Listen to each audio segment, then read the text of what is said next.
یہ حضرت خدیجہ رضی اللہ تعالی عنہ کے مکان کی جگہ ہے یہ والی۔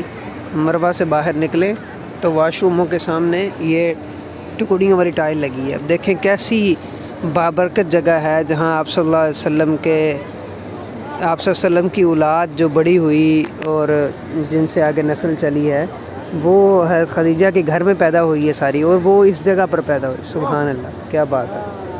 اور یہ دیکھیں یہ مروہ ہے اور یہ واش روم ہے، یہ لفٹ لگی ہوئی ہے ادھر سامنے، تو اس سے بالکل سامنے۔ باقی ہر طرف جو ہے وہ دوسرے پتھر لگے ہوئے ہیں، وہ حرم والے سفید پتھر ساری سائڈوں پہ لگے ہوئے ہیں، اور یہاں پر یہ والے اونچی جگہ ہے اور یہ کور کی ہوئی ہے، اس طرح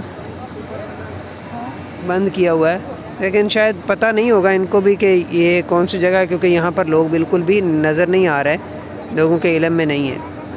سبحان اللہ۔